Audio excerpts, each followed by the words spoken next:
Okay, now I'm going to share my screen.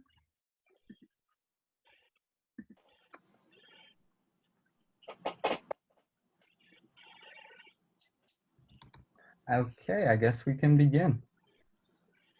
All right. 16 people. It's a healthy number. Yeah. All right. Hello, everyone. I am Michael Haroon. I'm the secretary of this club. And welcome. That's it. Hi, guys. It's nice to see you all. Yeah. This was great. Okay. Thank you, Michael. Jess. Hi, so my name is Jessica. You can call me Jess. I am the co-vice president along with AJ there. And so today, I guess I'll be starting off with what research is. So essentially, research is something that it's kind of like, you find an interest or something that you're curious about, and you get to conduct studies of like what you want to find, or what you like those like random like far out questions where like no one's ever done before. Sorry,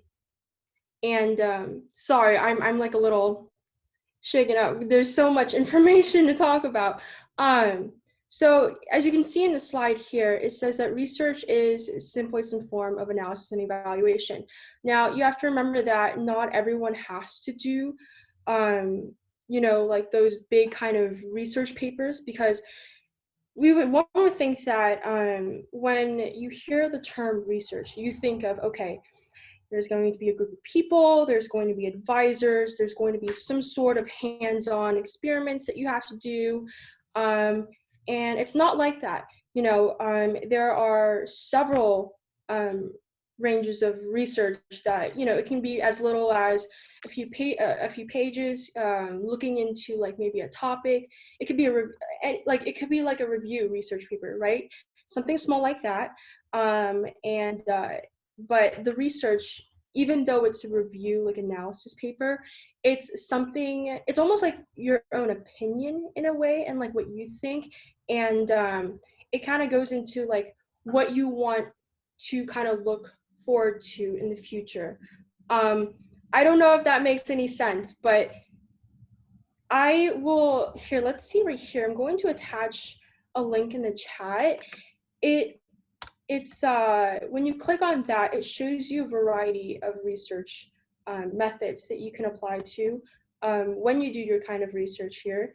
But you can even do something small like that, or you can do something big as like you have a group of people to help you with this research. Maybe you have to submit an IRB. An IRB proposal is when you're conducting an experimental procedure or research where, let's say like some people have to be medicated, other subjects, like it's doing something that could inflict some sort of harm or whatnot. And the IRB committee, which by the way, each campus should have one. LBCC doesn't have one at the moment, but you can always reach out to, like the national IRB. So basically you have to submit a proposal before doing things like, okay, I want to give my control group, placebo. And then on the other hand, I want to give my control group like melatonin or like things like that. Even though you might not think that it will be harmful to your group of subjects, the IRB, they take this into serious consideration, because even if you do these things and you think that they're okay and you don't get your IRB, proposal approved, even if it's a good research paper and if you want to get published and whatnot, they'll most likely strip it. That's the thing. So things like these, like, it's really serious. So when you click on that link, you have your types of research, ranging from like maybe a few pages to even about 40 to 50 pages. I did a research back then in high school. It was on CRISPR. It was a STEM kind of research. It was about 45 pages. I worked on it for a few months. It was pretty lengthy, but it was a review analysis paper.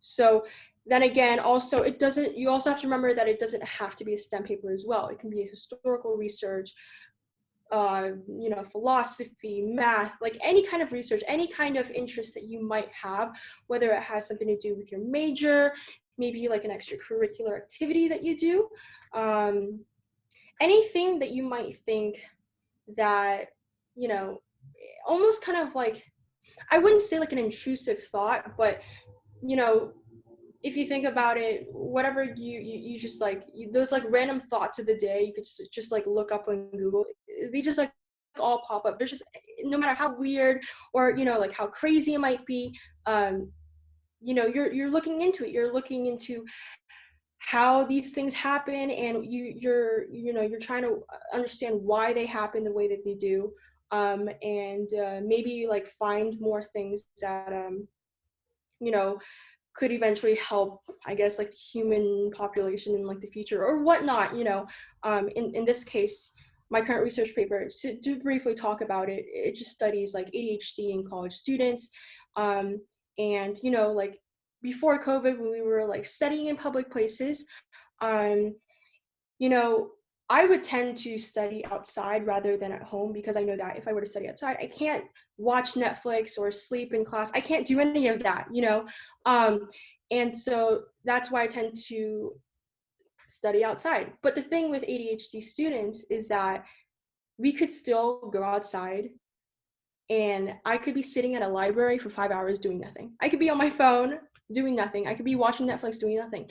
And so I'm just studying that, and I have my own control group, those with ADHD and those without ADHD, and it just goes into a process. But pretty much, like the slide says, again, we want members to become confident.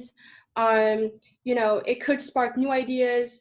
Like I'm minoring in English, and before that I wasn't trying to. Or let's say, for example, I was diagnosed with ADHD just recently, and before that, I was erratic and whatnot. But ever since I was diagnosed, this is the reason why I did that paper on that topic. This is why I'm looking into more things. I'm looking into TED Talks. I'm looking into like different databases and looking at different resources to kind of understand why I am the way that I am.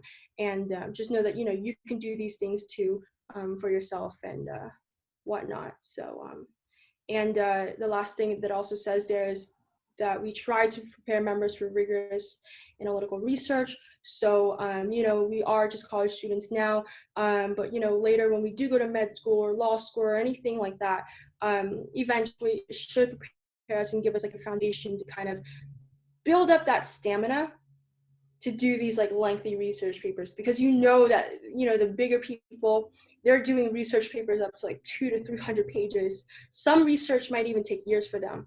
And I think that joining this club and having some sort of background knowledge and experience in doing this will essentially prepare us to kind of get used to that background, get used to kind of I guess inputting your own thoughts into other, just being able to work with other people. And it's just, compared to others who haven't done research, I think that it brings up a big quality of critical thinking. And so I think it's a really good value to have when doing things like this. So Yes, it is a good value. Thank you for that in-depth spiel on research. Okay, so next. And just one thing to add about the research, since our club is focused on research, we will be working through each of the steps together. So don't worry if you didn't get all of what Jess said. We'll go over it multiple times. We'll do workshops. We've got each other taken care of. But for our club, our qualifications, we want a GPA minimum of 3.0 because we figured you guys are academically focused. We want to make sure that you're doing well in your studies and that you can put time into doing research or looking into putting time into the club. Units 5 minimum, 5-unit minimum. Just make sure you're a student at the school. You're not just random Joe off the street. And we're gonna post the link to the application for the club in the email right after this meeting. And it shows just basic information, stuff like your name, your major, your field of study. And it just really lets us get to know more about you so we can really format our club and our meetings kind of around the needs of every student that really wants to be active in the club and really wants to do research and learn more about research and just developing their academic career. And if you ever have questions, concerns, you can email our email, lbccacademicresearch@gmail.com. Reach out anytime. We'll be here for you. Yes, thank you. So about the club, so the purpose of this club is to bring students together to create research. Community colleges don't offer avenues to really conduct real research. Like, of course, you have in your classes, you know, a research project, but we don't have, community colleges don't offer like avenues to like extracurricularly focus on research. So that's what this club is about. So like Erica and Jess said, you know, we will help each member build knowledge and give them the tools to conduct research. And it's really cool because it also gives members the opportunity to participate in research conferences. So research conferences are when academics get together to share with each other their research findings. For example, me and a few other board members will be participating in the HTCC Research Conference, which will be held at UCI this March. So we will, as a club, we will give you guys the information about participating in research conferences. Also, in the future, we hope to hold our own research conferences through LBCC, but it'll be us who's hosting it, the club. And then the coolest part of this club is if you finish your research by the deadlines, then you get to publish in the LBCC Academic Research Club Journal. So for example, this is the one we did most recently, and in it is all of the research that students in the club were able to publish. So we have a new one coming out at the end of the semester. And if you're lucky, you'll be able to publish in there. And then like that can go on your resume, your CV, your college applications. Like it looks great. Everyone wants publications, so yeah. All right, sweet. Yeah, I'm AJ. Yeah, so we hold meetings every other Friday at 2:30, not every week. They're all going to be on Zoom, and we do record the meetings. I think we send them out through email. So if you prefer to, you know, refer back to it, or if you couldn't make it for some reason, we do have that available. Yeah, so I think everyone kind of touched on this, but we have generally two types of meetings. We have the general meetings where we try and, you know, help you get started on your research. So it's like brainstorming and help you along the way. And then later on, we're planning on having workshops too, where you'll be able to collaborate with, I think we're thinking kind of like maybe others in your major, but just in general terms, you'll be able to get some peer review on your paper, some feedback, make sure you're able to accurately portray what you're trying to say. So, yeah. Yeah, thank you. Hi, so I'm Nadia. I'm the club rep. I am basically in charge of the Instagram. So you can connect with us through Instagram if you have a specific question for me or for the club, but we also have that email that we went over earlier, and then we have the Discord. We use the Discord a lot. It's a chat room, so if you guys don't have that, you should get that because it's kind of a way to directly talk with everyone in the club. But yeah, you guys should go ahead and go follow that Instagram right now so we can get some followers. Any final questions, anybody? About anything about the club?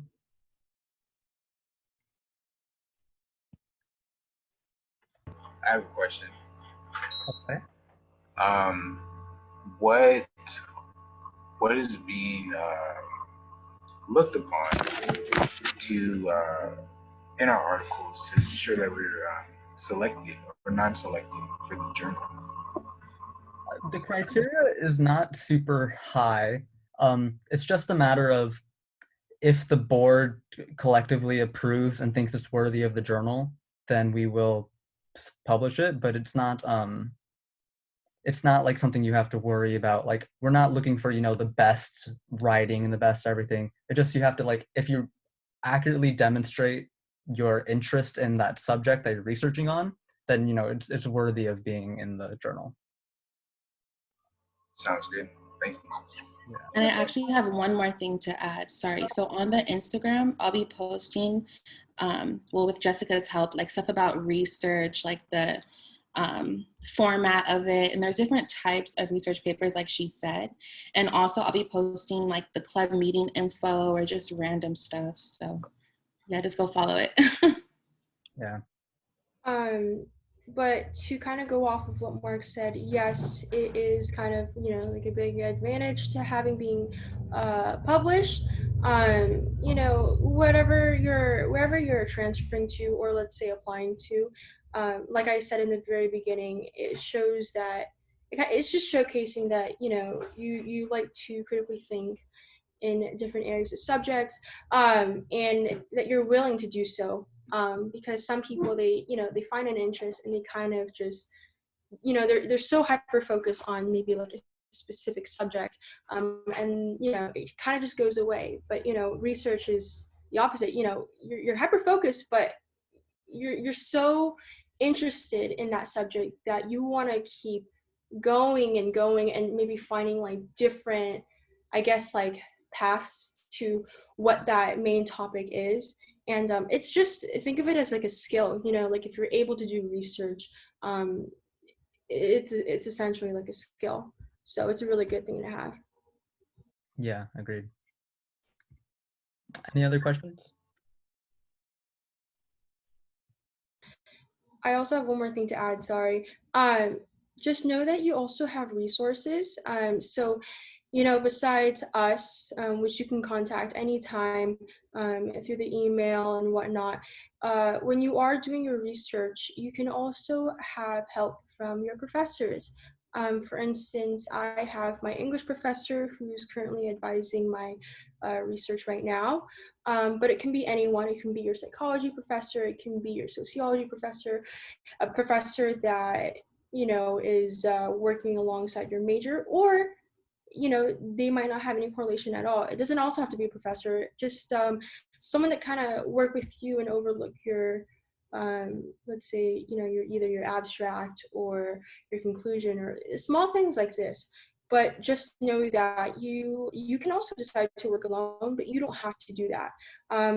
When I talk about these lengthy papers and whatnot, I hope I don't, my intention is not to scare you, because research isn't supposed to be like the general like lengthy papers.